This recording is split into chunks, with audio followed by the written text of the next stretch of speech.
तस्वीरें हैं आपके सामने बीएसपी अध्यक्ष मायावती जो अब से कुछ ही देर में बस प्रेस कॉन्फ्रेंस करने वाली हैं। तस्वीरें आपके सामने।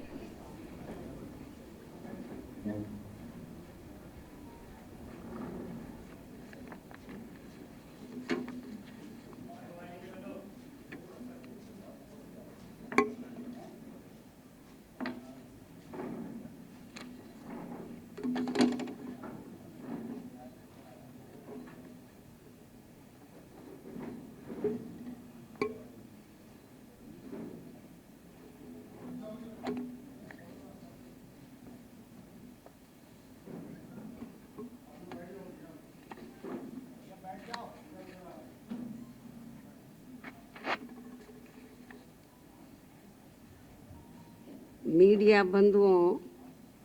जैसा कि ये विदित है कि देश में सर्व समाज के हित एवं कल्याण हेतु सर्वजन हिताय व सर्वजन सुखाय एवं देश के निर्माण के पवित्र उद्देश्यों के लिए परम पूज्य बाबा साहब डॉक्टर भीमराव अंबेडकर ने अपने आजीवन अथक संघर्षों के अनुभवों के आधार पर भारत को जो हर मामले में मानवतावादी बेहतरीन संविधान दिया है, तो उसका केंद्र में रही सत्ता के दौरान पहले कांग्रेस पार्टी ने और अब उसके बाद पिछले कुछ वर्षों से सत्ता में बीजेपी के नेतृत्व में चल रही एनडीए की सरकार के लोगों ने भी देश के करोड़ों देशवासियों के लिए व्यापक जन व देश हित में कभी भी इस पर अपनी पूरी ईमानदारी व निष्ठा से अमल नहीं किया है, बल्कि इन दोनों ही पार्टियों ने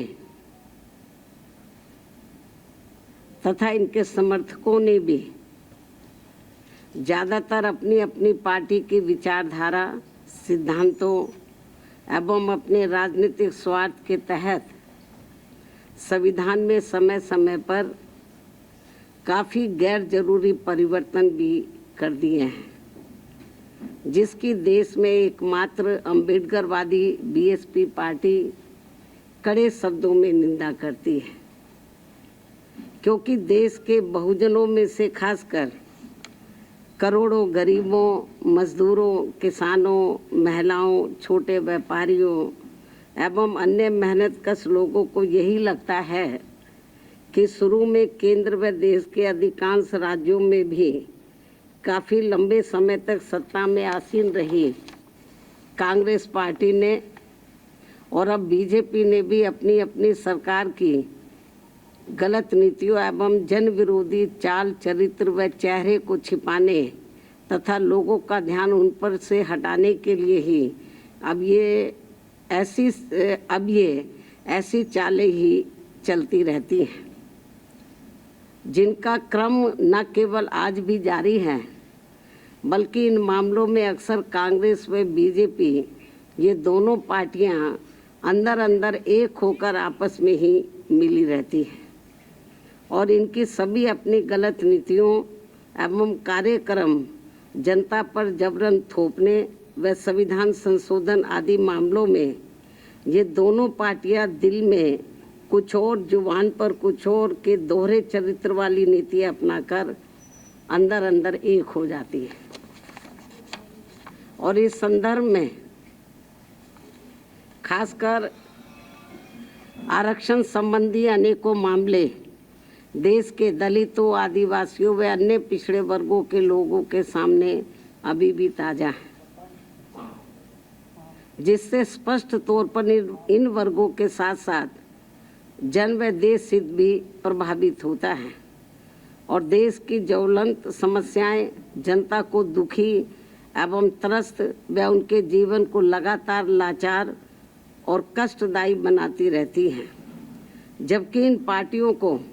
अपने संकीर्ण विचार एवं राजनीतिक स्वार्थ से ऊपर उठकर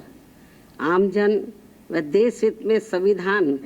व उसके मानवतावादी उद्देश्यों के साथ बिल्कुल भी छेड़छाड़ नहीं करना चाहिए।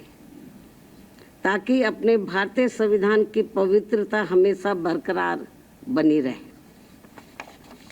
किंतु इन दोनों पार्टियों व इनकी सहयोगी पार्टियों के भी स्वभाव व कार्यकलापों आदि से साफ जाहिर होता है कि ये सभी पार्टियां अंदर अंदर आपस में मिलकर बाबा साहब डॉक्टर भीमराव अंबेडकर द्वारा निर्मित किए गए समता मूलक व अति कल्याणकारी संविधान को बदलकर इसे अब पुराने जातिवादी ढांचे में बदलना चाहती है, जिससे भारतीय मानवतावादी जनमानस व हमारी पार्टी कतई भी बर्दाश्त करने वाली नहीं है। वैसे भी भारतीय संविधान व उसकी उद्देशिका में जिन भी शब्दों का इस्तेमाल किया गया है वे देश की आत्मा को तृप्त करती हैं और जिन्हें काफ़ी सूझबूझ लंबे व गहरे सोच विचार के बाद ही देश में लागू किया गया है। और अब उनके साथ किसी भी प्रकार का कोई और छेड़छाड़ करना ठीक नहीं है, बल्कि ये घोर अनुचित होगा। बीएसपी की ये इन पार्टियों को सलाह भी है, किंतु ये अति दुखद है कि देश को भारतीय संविधान के मामले में बार बार ऐसी अप्रिय परिस्थिति का सामना करना पड़ता है। और इस संदर्भ में बीएसपी को इन पार्टियों के विरुद्ध ऐसा लगता है कि अब हमें भी अपनी आवाज़ देश भर में जरूर उठानी पड़ेगी, बशर्ते यदि इन्होंने अपने संविधान विरोधी चेहरे को जल्दी नहीं बदला। यदि ऐसे ही इनका सिलसिला चलता रहा तो फिर जो दबे कुचले लोग हैं इस देश के, वीकर सेक्शन के लोग हैं, खास तौर से जिनको भारतीय संविधान के तहत कुछ आगे बढ़ने का मौका मिला है, तो फिर इनको जरूर आगे आना होगा। इसके अलावा यहाँ मैं ये भी कहना चाहूँगी कि देश के कई राज्यों में आए दिन भाषा के नाम पर की जा रही राजनीति भी कोई ठीक नहीं है, जबकि संविधान की मूल भावना के अनुसार सभी भाषाओं को सम्मान देना जरूरी है। भाषा को लेकर बुद्धिजीवियों के बीच बहस होना तो कोई बुरी बात नहीं है,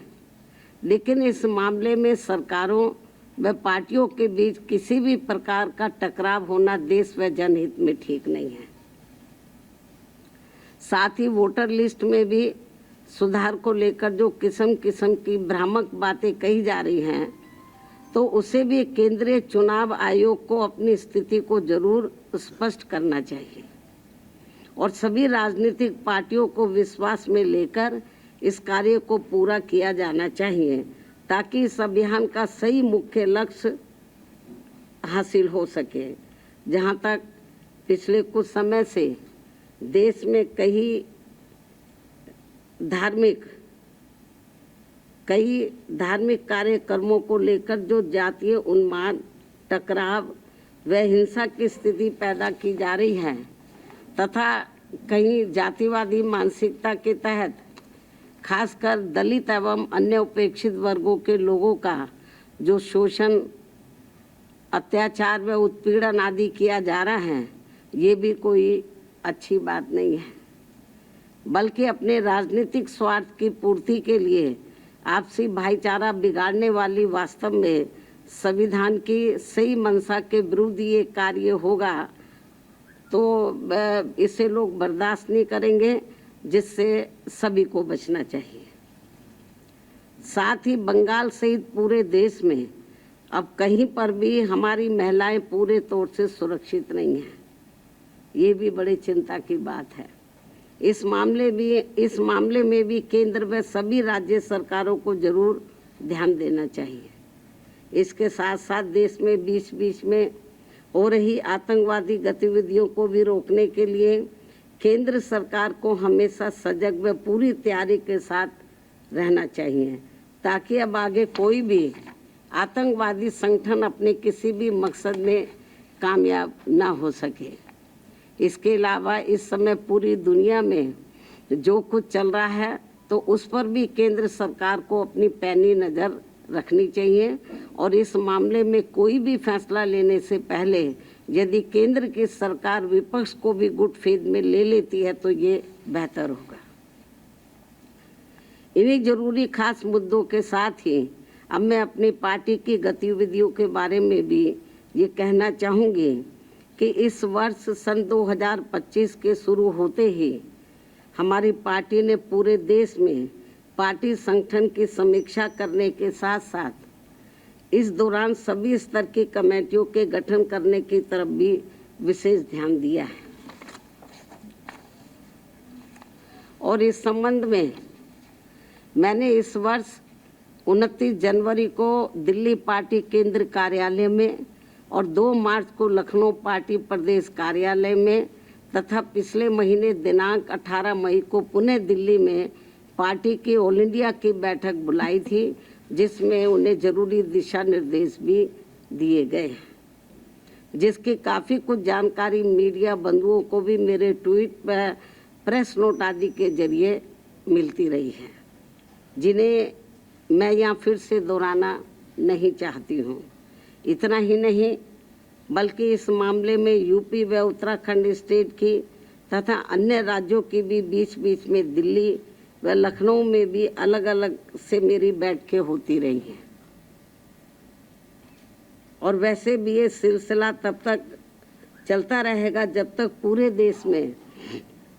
पार्टी का हर स्तर का संगठन सही से बनकर तैयार नहीं हो जाता है। इसके बाद फिर देश के सभी राज्यों में समय समय पर होने वाले विधानसभा आम चुनाव में तथा आगे चलकर देश में होने वाले लोकसभा आम चुनाव में व राज्यों में भी होने वाले स्थानीय चुनावों आदि में भी पार्टी की विचारधारा एवं सिद्धांतों के तहत ही पार्टी व मूवमेंट के हित में आगे की रणनीति भी तैयार की जाएगी। कहने का तात्पर्य ये है कि हमारी पार्टी इस समय पूरे देश में अपनी पार्टी के जनाधार को मजबूत करने में पूरे जी जान से लगी है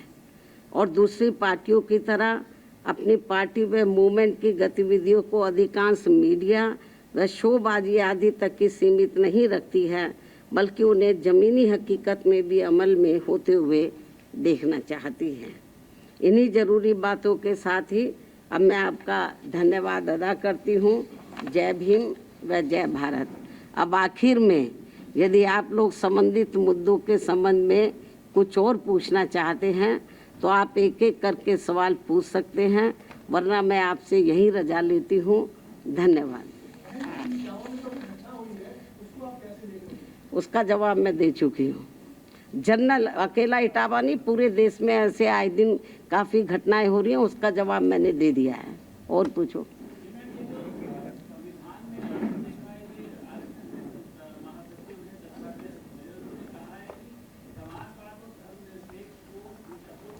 इस संबंध में मैंने ये कहा है कि भारतीय संविधान की जो मूल भावना उद्देश्य है, जो भी कुछ प्रस्तावना में जो भी कुछ अंकित किया गया है, दर्शाया गया है, उसको ध्यान में, उसके साथ कोई छेड़छाड़ नहीं होना चाहिए। अब आरएसएस के लोग क्या कहते हैं, बीजेपी वाले लोग क्या कहते हैं, कांग्रेस के लोग क्या कहते हैं, मुझे उसके बारे में कुछ नहीं कहना। लेकिन भारतीय संविधान के साथ यदि किसी भी प्रकार का किसी छेड़छाड़ किया जाएगा उन भारतीय संविधान के उद्देश्यों के साथ, तो हमारी पार्टी चुप नहीं बैठेगी। हमारी पार्टी इसके विरोध में मैदान में जरूर सड़कों पर उतरेगी। अभी हम सब इनके ऊपर पैनी नजर रखे हुए हैं। जहाँ भक्ति है हर शब्द में, कथाओं में छिपे हैं दिव्य रहस्य और ज्योतिष देता है जीवन को दिशा। धर्म से जुड़ी हर बातों को जानने के लिए हमारे चैनल स्तुति को सब्सक्राइब करें। चैनल पर जाने के लिए इस लिंक पर क्लिक करें।